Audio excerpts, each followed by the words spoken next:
आज से लगभग 450 करोड़ साल पहले हमारी इस धरती का जन्म हुआ और 350 करोड़ साल पहले पहला यूनिसेलुलर क्रिएचर का इस पृथ्वी में उद्गम हुआ और हम मनुष्य आज से सिर्फ 56 लाख वर्ष पूर्व इस धरती पर आए और तब से आज तक हमने करोड़ों रहस्यों को सुलझाया। पर अंतरिक्ष की जब बात होती है तो यह मानव के लिए एक चुनौती बनी हुई है। पर हम मनुष्य ने अपनी कल्पना के बल पर इस पृथ्वी से इतने दूर जा चुके हैं जितना कि हमारी ये प्रकाश अब तक नहीं गई। तो आज के इस वीडियो में मानव कल्पना की थोड़ी झलक दिखाता हूँ और हम जानने की कोशिश करेंगे कि हमारे मिल्की वे गैलेक्सी या अदर गैलेक्सीज के सेंटर में क्या होती है और क्या हो अगर हमारी सौर मंडल या हमारी ये पृथ्वी हमारी गैलेक्सी के सेंटर के करीब में हो। तो आगे बढ़ने से पहले हमारे चैनल को सब्सक्राइब करना ना भूलें।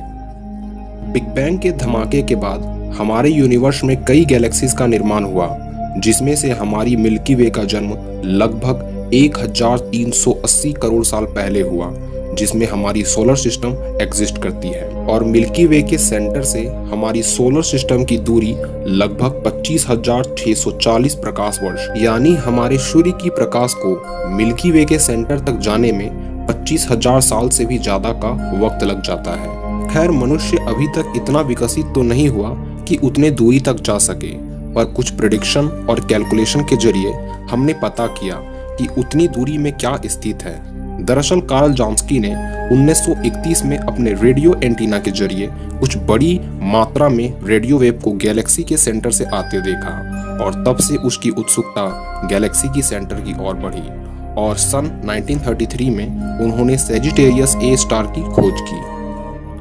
दरअसल सेजिटेरियस ए स्टार हमारी गैलेक्सी के सेंटर में पाए जाने वाले सुपर मैसिव ब्लैक होल है, जिससे मैसिव अमाउंट में एक्सरे और गामा रे इमिट हो रही थी और इसी ब्लैक होल के चक्कर हमारा सूर्य और बाकी स्टार लगाते हैं।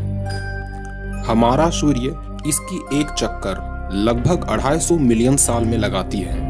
ये मैसिव ब्लैक होल का मास हमारे सन से 43 लाख गुना के बराबर है और अन्य ब्लैक होल की तुलना में हजारों गुना बड़ा और शक्तिशाली है। पर अब सवाल ये उठता है कि क्या हमारी ये सोलर सिस्टम एक दिन इस ब्लैक होल की चपेट में आ जाएगी? यदि आप सेजिटेरियस ए स्टार के करीब में आएं, तो आपको अपने आसपास में बहुत से तारे देखने को मिलेंगे। लगभग हमारे सौर मंडल में मौजूद तारों से हजारों गुना ज्यादा।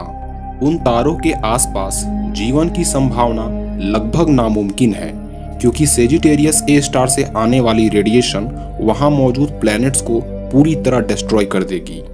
दोस्तों, आपको ये जानकर खुशी होगी कि हमारे सोलर सिस्टम की सेजिटेरियस ए स्टार से दूरी हैबिटेबल जोन में आती है, अर्थात उस दूरी तक रेडिएशन को असर उतना नहीं होता। पर जैसे ही हम हैबिटेबल जोन को पार करेंगे तो सबसे पहले पृथ्वी का चुंबकीय बल असंतुलित हो जाएगा और पृथ्वी पर मौजूद हर वस्तु अंतरिक्ष में उड़ते जाएंगे। पर फिर भी यदि किसी तरह पृथ्वी पर टिके रहें तो कुछ प्रकाश वर्ष दूर जाने के बाद खुद पृथ्वी भी रेडिएशन की चपेट में आ जाएगी और कुछ ही सेकंड में हमारी ये पृथ्वी धूल में परिवर्तित हो जाएगी। पर हमारा ये सन अभी भी एनर्जी इमिट करेगा और ये बहुत ही डेंस होता जाएगा और मैसिव ब्लैक होल के सामने आते ही अन्य तारों के साथ इसका मैसिव होल में विलय हो जाएगा और इस प्रकार हमारा सोलर सिस्टम की भी मृत्यु हो जाएगी।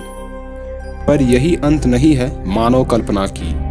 अब हमें ये जानना है कि आखिर इस मैसिव होल के अंदर क्या है। पर अगले वीडियो में